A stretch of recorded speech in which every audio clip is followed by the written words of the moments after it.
Hey, welcome back to another episode of Just Call Me Josie. In today's video, I am starting up a brand new series and it is going to be called Makeup Wishlist Update, and it is going to be a monthly series. For today's sort of intro, I am going to share what is currently on my makeup wish list. So we will go over 3 things in this video series. The first thing being all the items that I picked up that was on the wish list from last month, so sort of a mini haul. I will also be sharing everything that I added onto the wish list, so new items that I am very interested in picking up, as well as all the items that I removed from the wish list that I just took off completely for one reason or another.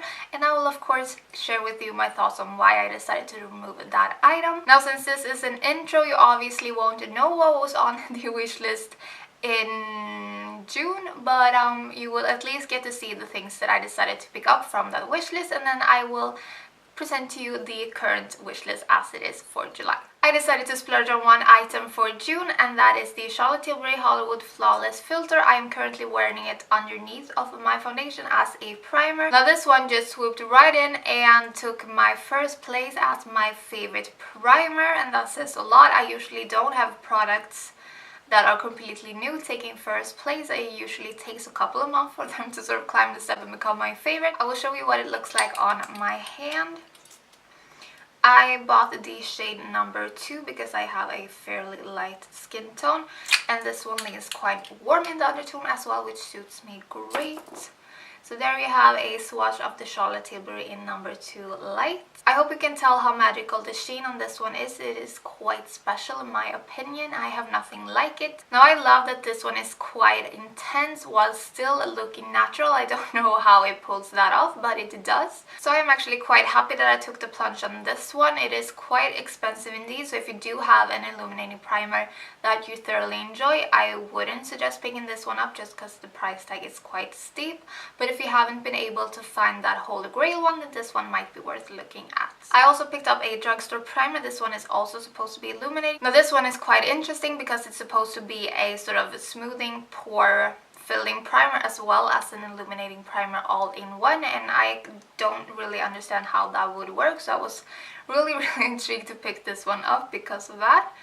It comes out as a whitish color with a golden sheen in it. So the Charlotte Tilbury might actually be better if you have a darker skin tone, just because this one comes in a lot of darker shades as well, whereas the Milani one only comes in this white base, so that might be a pro for the Charlotte Tilbury one. So here you have the Milani one blended out. It is quite a soft sheen, and I do actually notice it kind of doing something to my pores. Nothing revolutionary, but it does give just a light bit of smoothing, I would say. And it is also just a light bit of illuminating as well, so this one is quite subtle in my opinion, which is probably why I prefer the Charlotte Tilbury one. Now I've had this LA Girl Pro Illuminating Foundation on my wish list for quite some time, and I decided to pick it up in June. And the reason why I was debating whether or not to getting this one, why it was actually on my wish list for such a long time, is because of the shade range, and that is also the reason why I don't like this one at all. The shade turned out to be quite a disaster. Quite a fail on my part with this one. This one is so incredibly orange. I won't know if the camera will be able to pick it up, but I actually can't see anyone being this orange. Yeah, it's just insane to me why they would approve this shade, because I don't think it would suit anyone. It is that off in my opinion. I was so disappointed with this one, so this was quite the fail indeed. I actually found it quite hard to determine whether or not this was a good foundation, a good formula, because of the shade. I just looked absolutely insane with this. So yeah, the verdict is still out on this one. I actually don't think they have a shade that would suit me, because the shade Fair is really dark from what I have been able to tell on swatches, which is why I took a chance on Porcelain. I haven't even said the shade. This is the shade Porcelain. I also picked up 2 more drugstore things. These are from Wet n Wild, and Wet n Wild is probably my favorite drugstore brand. I think they have great quality products. I featured the Wet n Wild Mega Glow Highlighting Powder in my drugstore products that perform like high-end videos, so we'll leave it up here if you haven't seen it already. And as you could probably guess, I absolutely adore this formula. It is so smooth and so creamy to the touch. I was quite surprised by that actually. I will give you a little swatcheroo so you can tell for yourself. There you have Blossom Glow. I also picked up one of the newly reformulated palettes, and this is in Not a Basic Peach. I always want to say Life's a Peach. I don't know why I can't get in my head that it's not a basic peach, but I just can't. Now I have only actually swatched this palette. I haven't gotten a chance to try it on my eyes yet. So I am quite looking forward to that day because the mattes performed really great in the swatches. Some of the shimmers performed a little bit weaker. This blue, I was expecting a bit more punch. Now I happen to prefer a super metallic, impactful swatch. So this was not really my jam. I will show it to you. It is a nice shimmer though, and it is probably supposed to be a shimmer as well. So yeah, it's just preference really. It actually doesn't have a name, so that's quite a bummer. It only has a number, and I'm not about the number life. Numbers confuse me, so we're just gonna call it the teal shade. And yeah, that's what it looks like. I would have preferred it being a metallic, but I guess it's only a shimmer, and I mean, shimmers are fine too. Let's not discriminate the shimmers. And then lastly, I also picked up 2 more eyeshadow palettes, and eyeshadows happen to be my passion in life. I try to really think about it and not put all the palettes on my wish list, because my wish list would be super long if I put every eyeshadow palette that I wanted up there. So I try to be very selective in my choices. So the first palette that I decided to pick up was the Nubian 2 by WISHLIST Palette, and it is absolutely stunning even on the packaging. I love this hot yellowy orange shade, so pretty.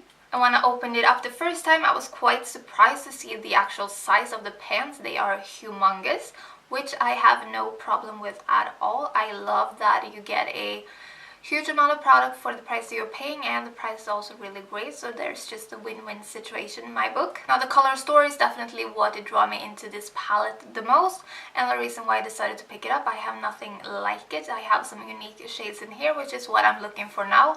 I have enough neutral eyeshadow palettes that if a palette is to get a place in my collection now, it has to be something special, and I definitely felt like this was something special. I've only used 3 shades so far, but I am absolutely loving those shades. I can't give you a full review on this one. I will probably do a 3 looks 1 palette with this one, so you can see it in action and get some inspiration and hear my full thoughts on it later on, so stay tuned for that. And the second palette that I got in June is the Morphe 39A palette. And I actually own 0 products from Morphe. They have never intrigued me. They have never been a brand that I've been like, oh, I gotta have that, even though they are super hyped. That just kind of felt a little off-putting to me, weirdly enough. And then they came out with those beautiful palettes for holiday that had a different design on them, and that was the first time that I was like, yeah, I could actually see that in my collection. That looks interesting. And I really loved the huge pans of the transition shades in the middle. I thought that was quite genius, because those are definitely the shades that I personally go through the fastest. They also had some cool unique shades in there, so I decided to pick it up. And then I received it in the mail, and this is what it looks like. It's just black. It has 0 design on it. This looks super boring. This was not what I was expecting at all. I thought I would get the beautiful golden designs, but I did not. I guess because it's not holiday anymore, they decided to change them. I am not disappointed in the shades at all. They look absolutely stunning. Stay tuned for a review on this one as well. So now I will present to you what my current wish list looks like for July. Okay, first up we have 2 products from Natasha Denona. I would love to get either a mini palette or a 5-pan palette, depending on what comes into Sephora Sweden. I have heard it rumored that they are supposed to be launching soon, hopefully this year. I don't have a set date yet, but I am very excited, let me tell you. I also want to pick up their new highlighter, because that one is supposed to be a glossy finish. If I were to pick up one of the 5 palettes, I am debating between number 2 and number 8, I believe. And yeah, I put both in my cart and then I switched them out, and it was really stressful, and I'm not great at decision making, so yeah. I haven't made my decision yet. Please help a sister out and let me know if you think I should pick up number 2 or number 8, because I can't decide for the life of me. I also have the Stila Shimmer and Glow on my wish list. I have not bit the bullet on these ones yet. I think they are quite expensive for just getting one single shade, so you would have to get a lot of use out of that shade, which puts a lot of pressure on me to make the right decision. I am debating either Jezebel or La Douce. I would definitely get the most use out of Jezebel, because that is a rose gold, but La Douce looks so freaking beautiful and so unique. The drugstore product that is on my list currently is the Milani Most Loved Mattes. Now they just recently hit Sweden and they are charging 400 Swedish crowns for it, and that is just absolutely ridiculous. I really want it, but I don't know if I want it that bad. So I am holding out for a sale, and if a sale occurs I would be picking that one up. I also put the Balm Creamy Lip Stain on my list after talking about it in my new makeup releases. And that one seems like such an interesting formula, with it being a stain as well as having a shine. So I would definitely be keen to picking one of those up when I can get my hands on them. A product that I can actually get my hands on is the Marc Jacobs Why? And it's the Marc Jacobs Marc Jacobs lip gloss stick, and I don't like lip gloss. I think they are super sticky and annoying and my hair gets stuck and I don't like that at all. But I'm thinking maybe because it's a stick I might actually enjoy it. I don't know, maybe that's just me being super naive and totally fooling myself. Let me know if you have tried those and what you thought about the formula. Is it super sticky or is it not? Let me know. I also have the Smashbox new face palette from the summer collection on my wish list. That one hasn't reached Sweden yet, but the sort of original has, so I am definitely holding my thumbs that the new one will come as well.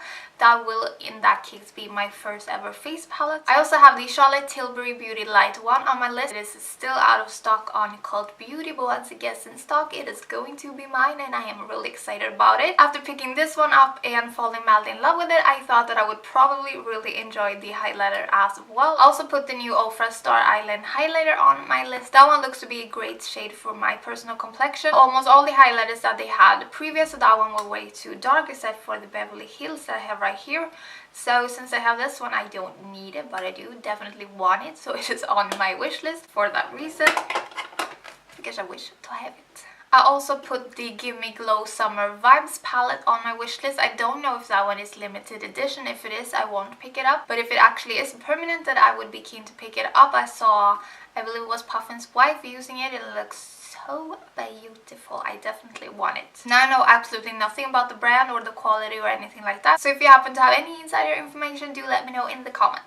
I also really want to try the new Hourglass Caution Mascara. I am definitely on the hunt for the one mascara that doesn't smudge. If it is out there, I am going to hunt you down. I am going to find you. And Hourglass is the first one that I will pick up, and I actually saw that Cult Beauty offered a mini size and I was like, yay, you are going in my cart. And the last item that is currently on my wish list is the Too Faced New Sculpting Concealer. And the reason it is on that is not because I would probably absolutely fall in love with it. It is because it is such a great value for money. You get so much milliliters for the price, and that just sold me right then and there. I don't think it would suit me because it is full coverage and I don't really love that. It looks really dry underneath my eyes, but yeah, I am a sucker for value for your money. So yeah, it made it onto my list. Hopefully I won't pick it up, but we'll see. We shall see. Okay guys, so that was my current wish list for the month of July. So hopefully you are excited for the next update, and if you are, please give this a thumbs up. Also feel free to subscribe. I would love to have you, and hopefully I will see you in my next video. Take care until then. Bye!